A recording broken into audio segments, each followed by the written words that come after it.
right to it.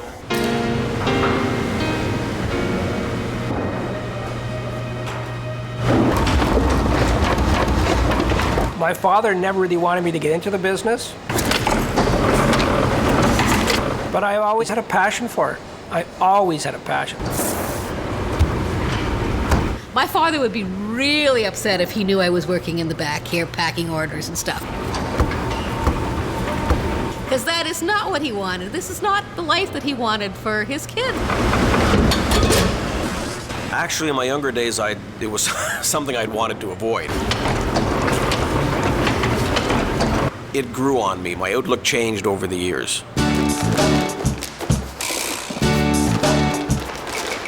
Bread in the oven and flour on the floor. Customers are waiting at the door. Feel the sourdough rising up so high. Keep the oven burning, bake it out just right. Generations keep it turning late into the night. Rolling out the dough and rising with the light. Families working hard together. Rise up right now. Louis, do we have any square white? Square white? Square white right in front of you. My history in the bakery goes back to when I was a child. I can remember going with my father to make the sours and going watching the guys work when I was 5 years old. These are white. What's that? No, they're white. Yeah. Next go. I actually started part-time in the business in about 1969 when I was 15. I used to work nights, helping out in the shop and on deliveries. A number of years ago, when my father was still alive, we're talking the 80s, I used to help him with some of the bills for accounts receivable for organizations and things. He let me handle that. And then when he passed away, I took over all the other accounts receivable that he had always worked on. There was just something about this place and watching my uncle's work and the caring that went into producing something good every day. I couldn't just let the staff and my father and my uncles keep doing that work and not make my own contribution. When I graduated from university, I knew my father was having a very hard time because a couple of his brothers were ill, so I decided that I could be of help to him, and I came in on a full-time basis. By the time I was about, I guess, early teens, I was working in the store on weekends. I learned to get a feel for the business that way. And then, early 90s, my brother found it was getting too difficult to do everything himself. And that's when myself and my cousin got into it.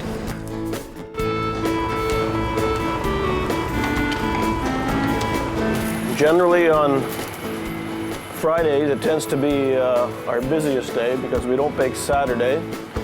And with the Jewish faith, the Sabbath begins at sundown, so we have a limited amount of time to work within to get all our orders out and into the various restaurants and stores and synagogues.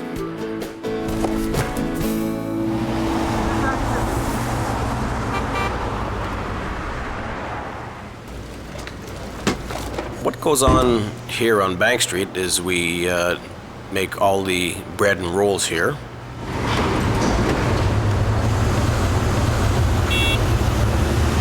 But most of the cakes, pastries, and cookies are made down at the other location on Rideau Street.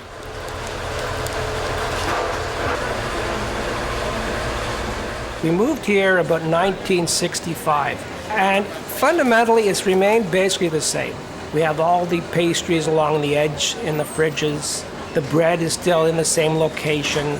And as a matter of fact, we still have cookies in the same place they were. And a lot of people remember getting those cookies as kids. And now their kids are coming for those same cookies. Thanks. I'd like some light rye, please. One loaf. Well, when I moved to Ottawa about 5 years ago, I think the Rideau Bakery was one of the first places that I discovered. And I was so thrilled because I found this original Eastern European rye bread, and I grew up on this stuff. It just brought back memories of my grandparents and growing up.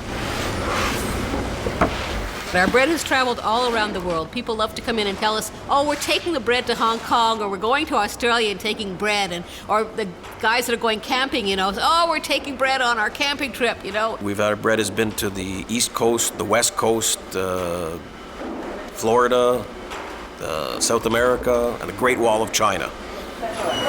So come back on Friday. Come back on Friday, or I can make them for you for tomorrow. Rideau Bakery means Friday night supper with a fresh challah and candles. And it's one of the few sort of traditional bakeries left in the city. Is that something you had hanging up from your dad? Yeah. Hey, everything's tradition around here. Everything is tradition. That's great. This place, I've been coming here for years, ever since 69. And it is the most amazing bakery around. Bread is the staff of life, and they've brought these recipes over from Europe and have been making them for generations now.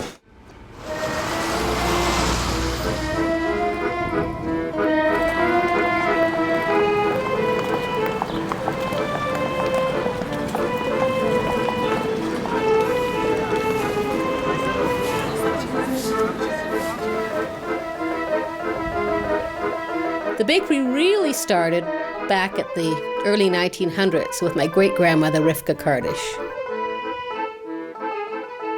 Rivka and her husband, Moishe, were a very religious couple, and they had 12 children. They lived in a town called Kamenets-Podolsk, which was near Kiev, Ukraine, which at that time was part of Russia. The cities, such as Kamenets, would have been overwhelmingly Jewish in character. In many places surrounding Kamenets-Podolsk, the Jews were actually the dominant majority population. Moishe was a Hebrew teacher, and to help support her family, Rivka began selling loaves of bread from her home, and over time it developed into a four-bakery business. I was born in Ukraine, in Kamenets-Podolsk. That's where I was born. My father, his name was Moshe, and they call him Moshe the Reuter because he had a red beard. My mother's first name was Rivke. She started in the kitchen, and she used to bake the rye bread. That's how she started. And my father used to sell it in the front of the house.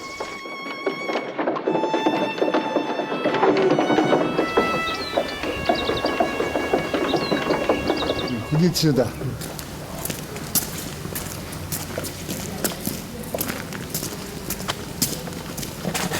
Ну ясно. Оце вона маленька. І була, постійно була там пікарня. Да, оце воно, і оце здання і виходить.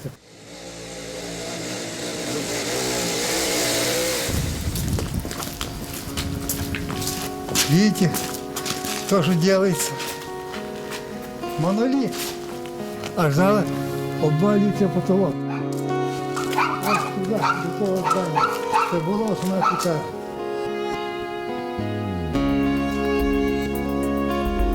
Это была пекарня. Вот это все есть. Бачите?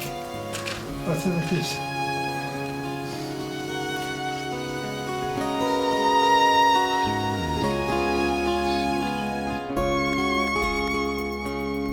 It's long been considered a sort of feminine ideal in Judaism.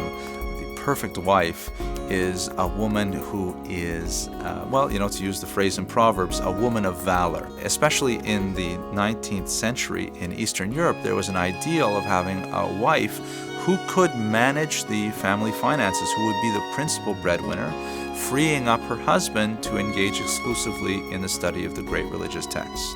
The fact that Rivka could do something like this and do it so well must have made her a paragon in the community and someone to whom the rest of the community looked up to. My grandmother involved all her children in the bakery and passed her skills on to them. In fact, my Uncle Penny remembers that when he was 3 or 4, he would make the X's on the Kaiser rolls before they went into the oven. My job was, when they make the little casseroles, you make a cross. When they come into the oven, they open up, and it looks fancy. That was my job.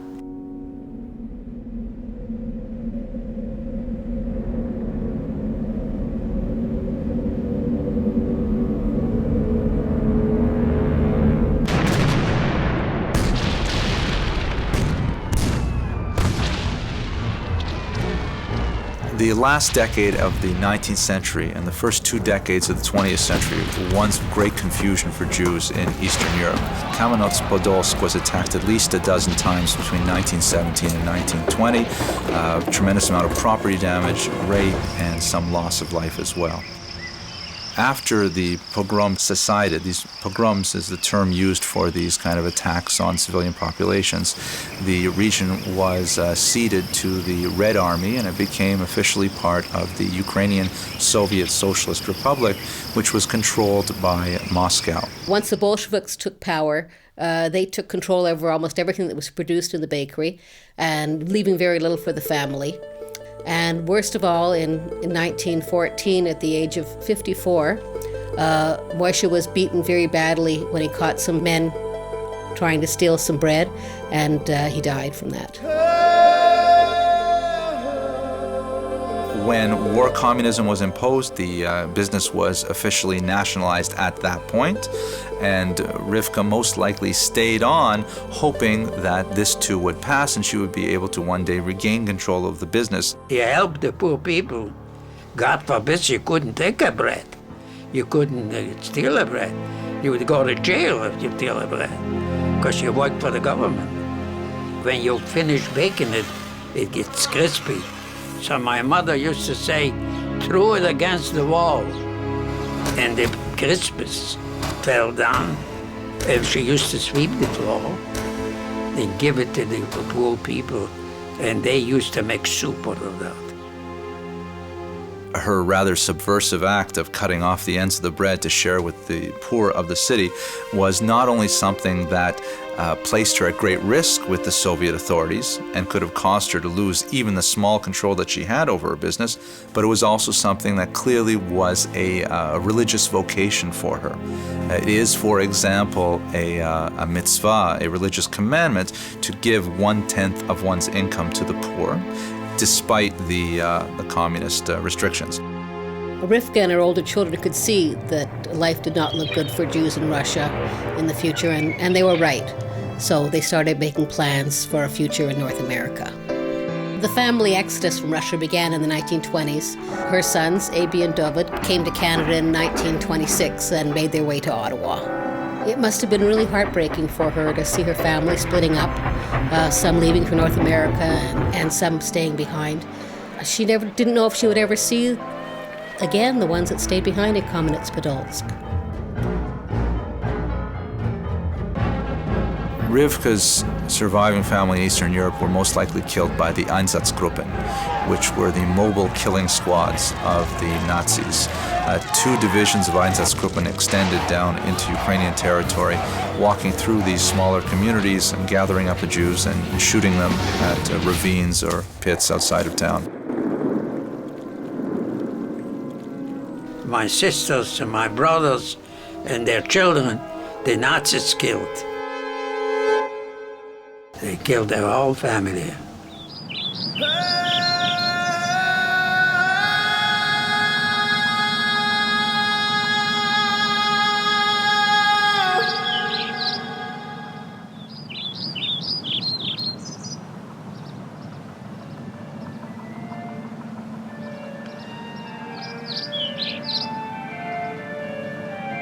Jews actually have probably one of the longest recorded histories of bread baking in Western civilization. So there's a long tradition of family secrets in bread baking. It is not at all impossible that Rivka would have taken a recipe that was centuries old to this country, where it would serve as the starter for a new batch.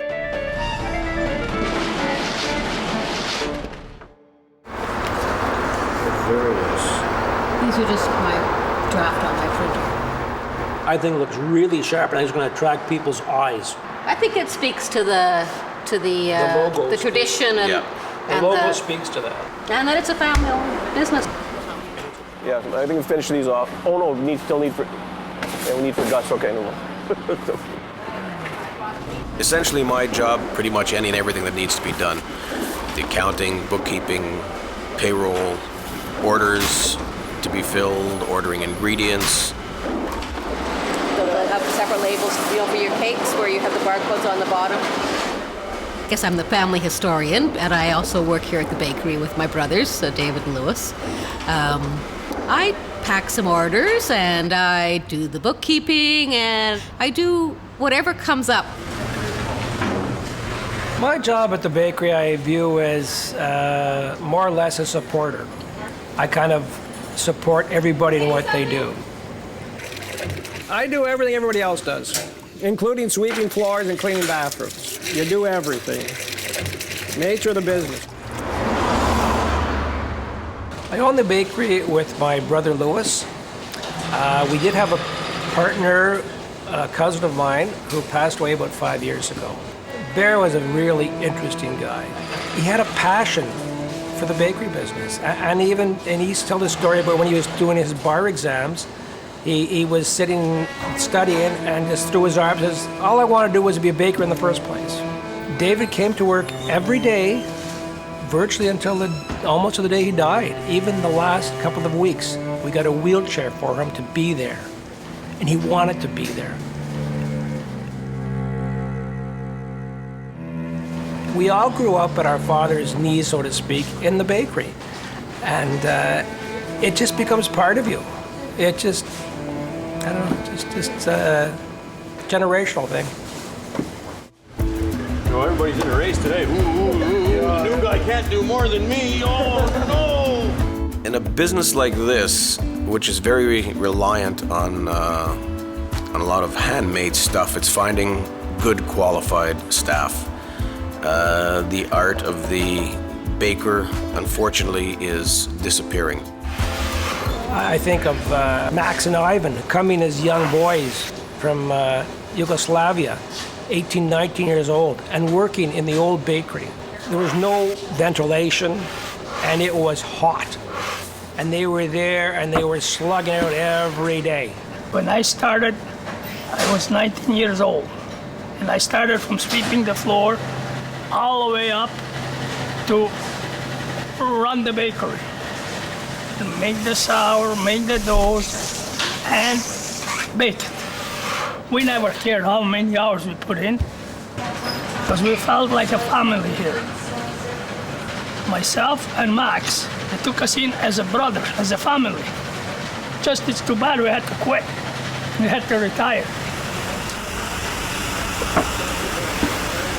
I just still work 1 day a week, because the boy still needs the help.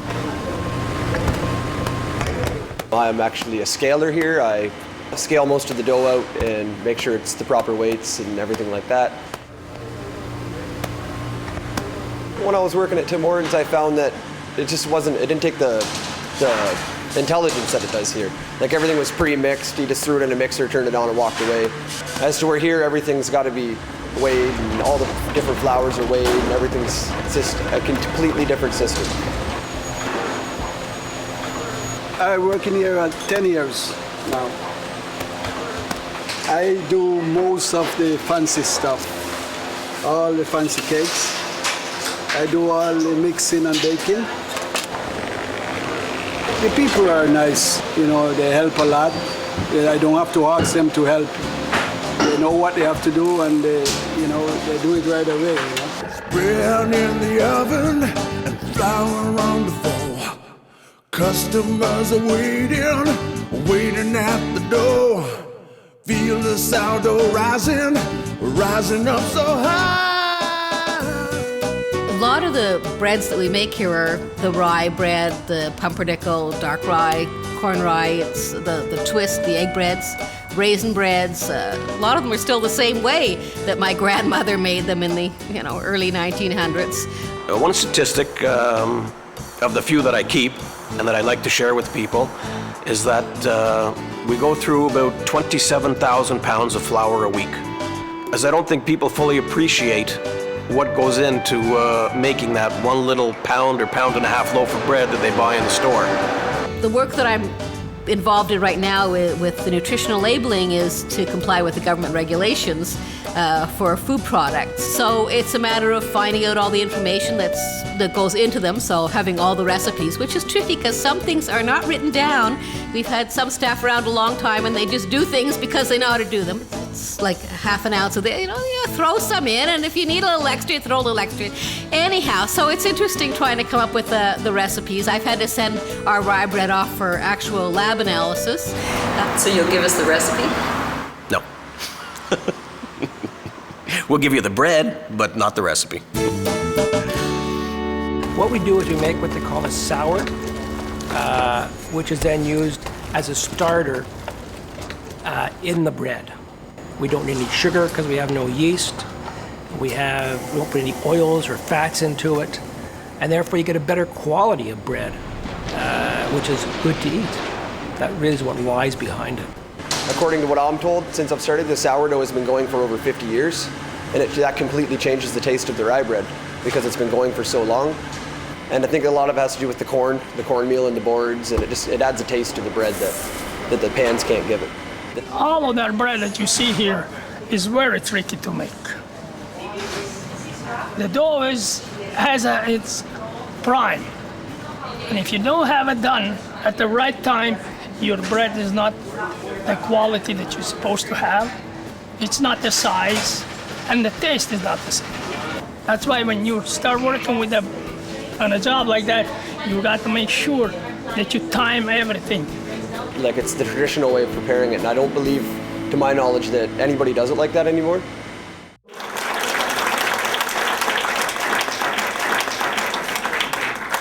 What we're here today to do is to honor what represents at the bakery in excess of a century of experience. Max, you're a Tovak over there, over 40 years. Ivan Glusik over here, also in excess of 40 years. And Auntie Annie, of course, who's, of course, a lifetime. For Max and Ivan, it's very rare in this day and age that they have worked with 4 generations of our family. And that is a real milestone. They were always there. The bakery belonged to the Kardashes, but they treated it like it was their own. And that's what put the taste in everything we ate from the bakery.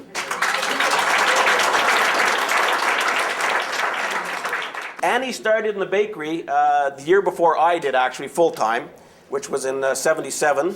And I used to look down from my office, and I used to see Annie at the cash register, and I thought she was absolutely amazing. She would be standing and talking to the customers and punching in the cash. And she'd be talking and punching and not looking. And lo and behold, I got really excited, got to the end of the day, we took the reading from the cash, and we did $24 million in one day.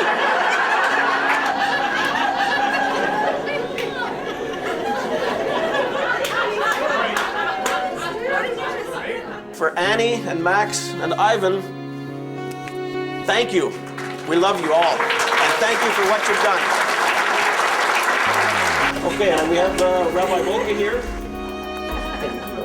Guys, how you doing? Hi, how are you doing? Listen, I'm not used to seeing you guys in suits. Listen, these guys are the secret behind Rideau Bakery. Rabbi Boca, thank you. Thank you, guys. You guys. Thank you. It's a pleasure to find a family like you and serve you, like you say, 4 generations, and was like a 4 months. It was a pleasure to serve you. I wish if I can do more.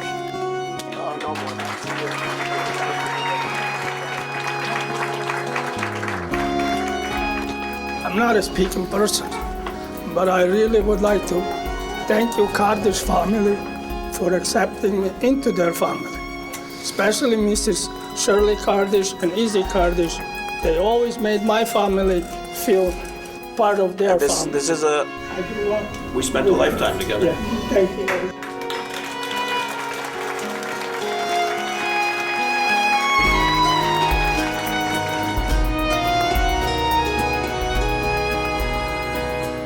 You will find all across Canada kosher bakeries.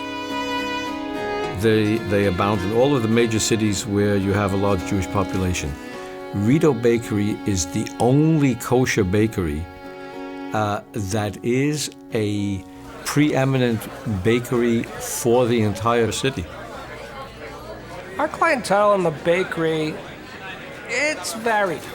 I would hazard to say that the majority of our customers are non-Jewish customers. Hi, Gloria. How are you? Good, good. I'm starving. When are you getting back? I came back to Ottawa in 1985. I had lived away for many years, and when I came back, I started to come back to the bakery, and I was amazed when I came in here that the bakery is pretty much the way I remember it from the 60s. And I'm looking around and I see, this counter is just the way I remember it. And a lot of the things that I really love, like, let's see. I don't see their chocolate donuts today. Where are your chocolate donuts? No more left. No more left. They're so good. He's sold out. But anyway, I used to have chocolate donuts when I came here with my mom. How's that sandwich, Chris? Good hearty sandwich? That looks good. It does look good, actually. What'd you get, pumpernickel? Right on. Right. Good for you, buddy. The lunch counter doesn't add anything to our bottom line. It probably cost us money, but it's a great social place, and I think a lot of people like to have that. It also provides a kosher outlet for people to eat at, which there are none really available. Hi, Rose. I'm Mo. Hi. How are you? Okay. How are you doing? Good, good, good. I've been a customer of the Rideau Bakery, of the lunch counter in particular, since it first opened, and that would be more than 25 years ago. We are kosher observant that we cannot eat anywhere other than our home or somewhere that's under kosher supervision. Hey, Bob. Coffee? Okay. Hey, George. Coffee? Hey, Richard. How are you? Water. Tea?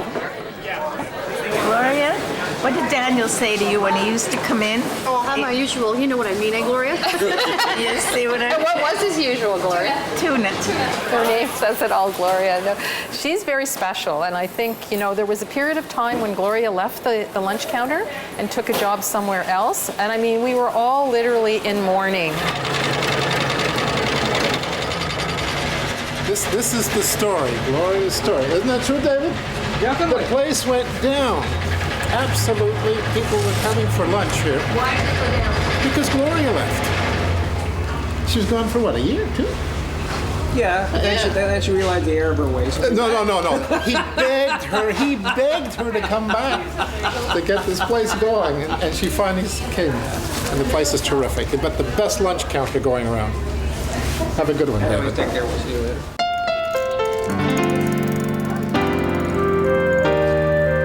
The Rideau Bakery has provided me with an opportunity in a strange kind of way to reconnect with my Jewish heritage and my Jewish roots. Well, both my parents are Jewish. My mother was born here in Ottawa of Russian Jewish parents. And my father grew up in Vienna, and he and his family were survivors of the Holocaust. The trauma of experiencing that time and coming to this country as a displaced person was so great that his way of dealing with it was to distance himself from his Jewish identity. And subsequently, all 4 children in the family, we were brought up with no connection to our Jewish heritage.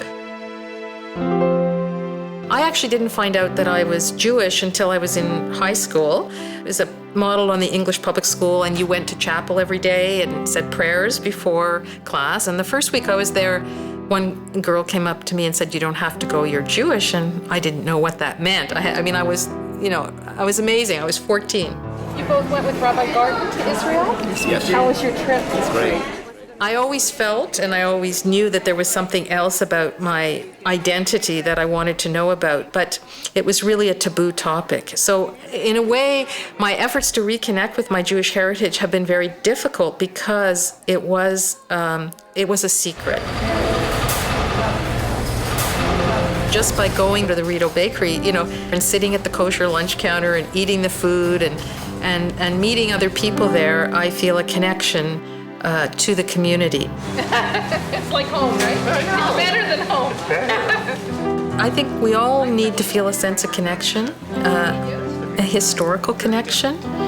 And it is amazing to think that people like Rivka who fled, or my father who fled and came to a new world, several generations later, our lives have interconnected, right? Through the bread, And bread is such a basic, it's breaking bread. It's like the most basic way to connect. Are you ready to daven? Yeah, I'm davening. Oh, you're davening? Not Good. for a moment. No. Regular. Regular. We'll try to go slow. Okay. Okay. I have known the Kaddish family from the moment that I stepped into this fair city. The first Kaddishes that I met were people like Izzy Kaddish, Louis Kaddish, Sammy Kaddish, Mosey Kaddish. This was the older generation. These were the straws that stirred the drink. These were the guys that were Rideau Bakery personified. My father was Izzy Kaddish. He did all the administration. He baked. He was there every day. He used to come into work here at 4 o'clock in the morning. He would work until 9, 10 at night. He didn't want to go into the bakery. That wasn't in his original plans. But when he came back from the war, his father had had a stroke the year before, and he needed his sons. I mean, they had to work. So any other plans they had were put on hold permanently. I don't remember anybody in my entire life that worked as hard as he did. You figure this is going to be a classic case of an absentee father. Not at all. And the kids, they loved him, the grandchildren. A lot of it had to do with Jewish tradition and the compensation mechanisms. Like you can be away all the time, but Friday night, the Shabbat meal, everybody's together. Good morning, boys. My Uncle Mo, he used to make the sours and the doughs at the bakery. Mid-70s, he had a mild heart attack, which basically took him out of the bakery for a long, long time. And then he came back in, probably around the late 80s. He started coming into the store and working in the store. Breaks the day for me.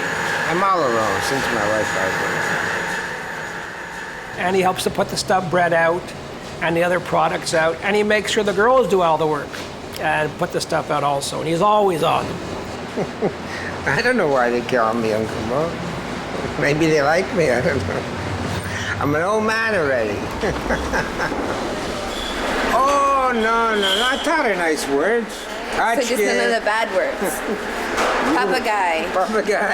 Verschimmelt. What else? Gezin. Shabbat Shalom. Shabbat Shalom. Shabbat Shalom. I was a little baby when I came to Canada. I really wasn't interested in the bakery when I was a kid. Because it took all the fun out of life. I wanted to stay behind school, like play baseball with the other kids, It was nice.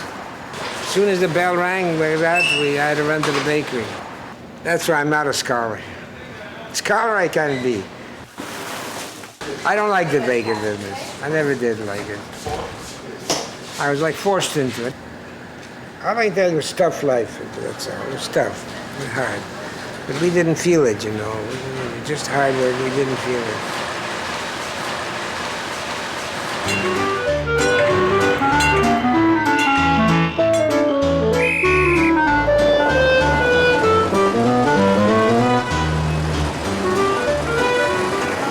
Uncle Mo, where exactly was the first shop? First shop was where the little window, the middle window. See that little window? Oh, yeah. The large window and then the middle window. Yeah. My father, David Cardish, started the Rideau Bakery on Rideau and Nelson Street with his brother Abe. For 3 years, Rivka's sons, Aby and David, worked for other bakers in Ottawa. And then, with the help of Lone, they opened their own bakery at this little hole of a shop on Rideau and Nelson. And that's where Rideau Bakery was started in 1930. The shop was only about that, but like for a little house, you know. And in the back we built the ovens, and we had very little space to work in. I was born on top of the bakery on Rideau Street. I still remember how hot it was up there. It was like a sauna because all the heat rose upstairs. So it must have been pretty warm living up there summer and we summer slept and winter. on the roof. Trying to keep cool. It was summertime, we slept on the roof.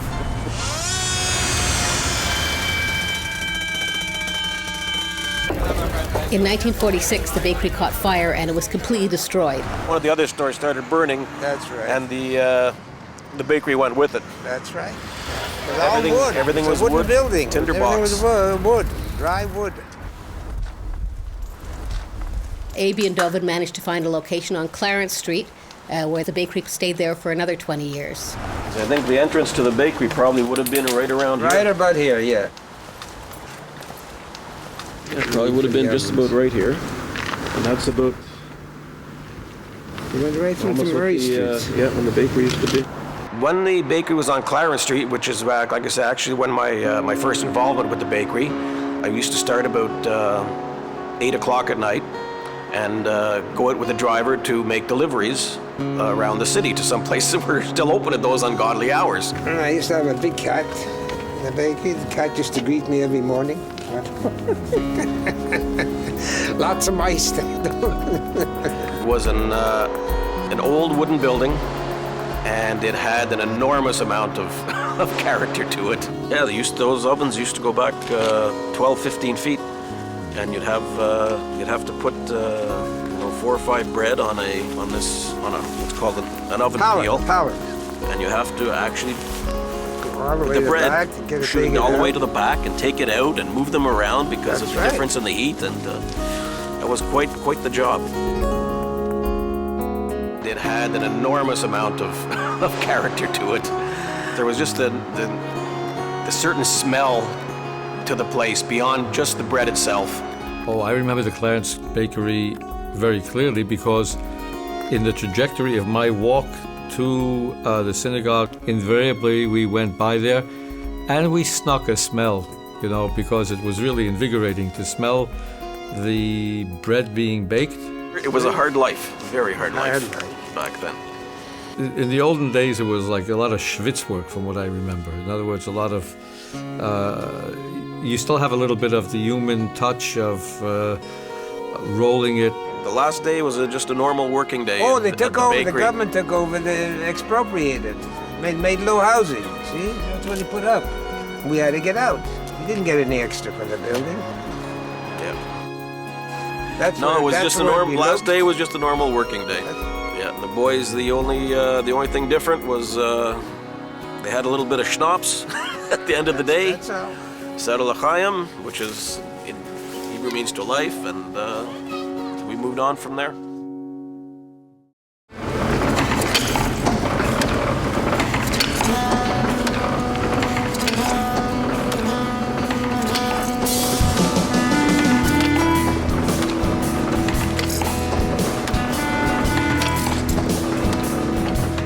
The personal hardships I've gone through to get here were a lot of years dedicating my life to just the bakery. I put in about 20 solid years without a word of a lie, and I had to give up a lot of personal life in that amount of time. Is it gonna beep now? Will in a second. Here it goes. Okay. You get down? Yep. Luckily, things changed a little bit. I met my wife. 17 years ago. Yeah, we were together for almost 7 years, and then we got married. It'll be 10 years next year. So, it's a while. Still have all my hair. Hardly any gray. That's because I'm a good woman. I don't cause him any grief or stress. The other children, she wrote his name on the blackboard under the word... Discipline. Discipline. You want to read now? Yeah. Okay. He gets Rachel up at 7 o'clock, and he always makes her breakfast in the morning. And then he spends that time with her. And then at nighttime, he gets home at 7:30. She's in bed at 8. So he's got that half hour, time with her, and that's the hard part. Can I have a little kiss goodnight? Good night. Good night, my beautiful girl. Have beautiful dreams. Beautiful dreams too. Bread in the oven and flour on the floor. Where? That's the one, cinnamon raisin. My daughter has wanted to see what goes on, so I've started bringing her in from time to time into the bakery. Okay, now we can bring the basket in the back here. Where's the basket? This basket right here. Oh, Push it in the back. What I enjoy most about having her here is the sense of continuity it gives to the bakery. As my father followed his father, and I followed my father, and so Rachel is following her father. How many do we have? Got 1, 4, 5, 6, 7, 8, 9, 10, 11, 12. How many did we need? 12. If Rachel ended up taking over the business, I would be overjoyed because it would be able to go for a fifth generation and stay within the family. And this day and age, something like that is unheard of. How's it going, Rachel? Need some help? Nope. No, last one? Yep. All right, good job. My son Joel comes in on Sundays and he helps pack up some orders and do some deliveries. And my Uncle Sam's grandson Tyler has just started working for the summer, so he's in here at 5 o'clock in the morning. When I was about 11, I started coming in on Sundays with my mom, and I prepared the orders, put them on a truck, and bring them to the stores.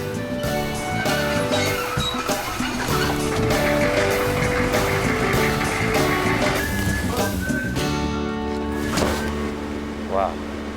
I don't know what to say to that. I don't know how to answer whether or not I would take over, because, like I said, it's a tough job. It's long days, long weeks, lots of work. I don't know if I'd be ready to make that commitment.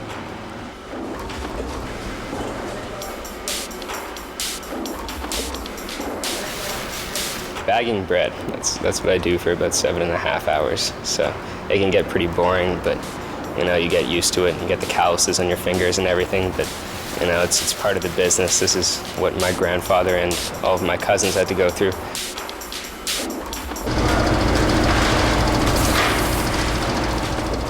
My grandfather's name was Sam Kardish, and he was taken out of school at a very young age to work in the business, and his job was to deliver the bread to sometimes very far away distances. He had such a hard life with the business. He worked there for 80 years. He pretty much worked there until he couldn't walk, until he had to start using a walker. He was there every single morning, 2 o'clock in the morning.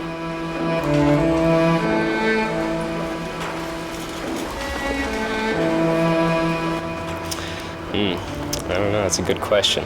I can't see myself getting into the bakery business. I'd like to keep an open mind about it, so it's still a possibility for the future. There is a lot of cousins, there's so many people in this family, so I'm really hoping someone will take on the business. I don't know if to be a fifth generation. Would anybody recommend their children to go in it? I doubt it very much. People's ideas and things change over time. Right now, nobody's interested. I suspect this is probably one of the last businesses like this around.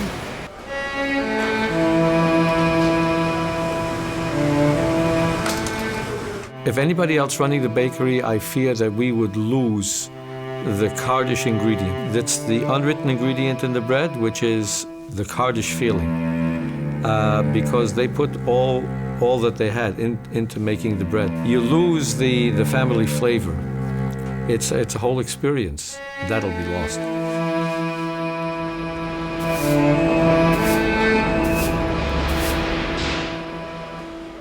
I think that if it were to leave the hands of the family, it would change a lot because they wouldn't have the same ethic.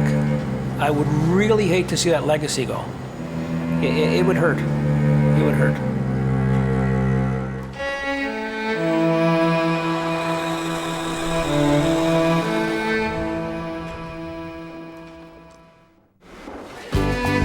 Hello. Oh, you're freezing in. How are you? It's been a while, eh? Hi, Judy. I've been doing Friday night supper for quite a while. When we were small, my grandmother made Friday night supper. So I was always here Friday night helping out. And then as my mom got a little older and couldn't do everything herself, I took over more and more of the supper duties. Just before sunset, light the candles, the Sabbath candles. And then when we sit down for dinner, we make the Friday night kiddush. It's usually a blessing on wine, and then we do a blessing on the bread, and then we have supper. Okay.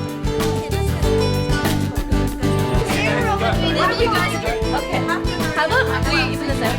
Okay. Put your arm around Mom. Yes. How about 5?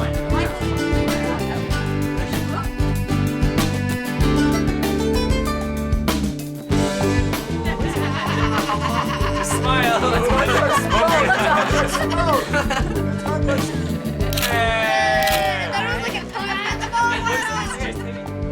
We have a rich tradition going back, as far back as I can remember, of having Friday night supper, which is pretty traditional amongst Jewish families. But we've maintained that tradition over all these years. Even though my father and mother are gone, we still do it. We go to their old house and we have Friday night supper there every Friday night. Okay, you wanted to move on each one? Sure. Joel, how many people are we? I think that's a really strong value that we've instilled in our kids too. We had it as kids, our kids have it now. Hey guys, before we light candles and get ready to have Shabbos supper, I wanted to read you this old letter that we found that our father, your grandfather Izzy, wrote during the war. He wrote it August 18th, 1944. And it's about Friday night supper, so I just wanted to read it to everybody. It says, well, tonight it's Friday night, and at this time back home, Dad has been to shul, and the table is all set ready for the Sabbath. I can see Dad sitting proud and solemn at the head of the table, Louie, Sam, and Tilly on his right. And then you, Mum, as pretty as ever, but so seldom occupying your place, because you want to make sure the meal is served right and everybody gets what they like best.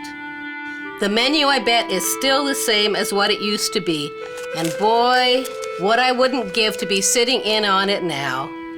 After supper, Dad will play with Murray Harold, as he used to when his other grandchildren came to visit him. I can see him all smiles and chuckles. It's scenes like that keeps a fellow's morale high. According to the papers, it won't be long now before I'll be attending and enjoying myself at the supper. Well, regards to everyone, and I hope to hear from you again in the very near future, and don't forget Mo. Signed, Izzy. Isn't that nice? Very nice. Yeah, wow. He was only like 21. So that's beautiful. And here we sit again. Yeah. It's the same menu, though.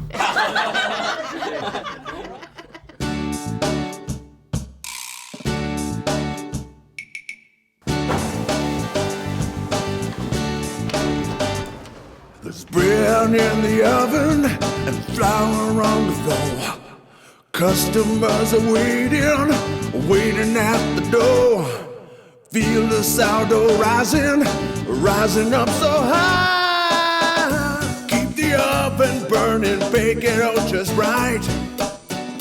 Generations keep it turning late into the night. Rolling out the dough and rising with the light. Families working hard together, rise up right now. Well,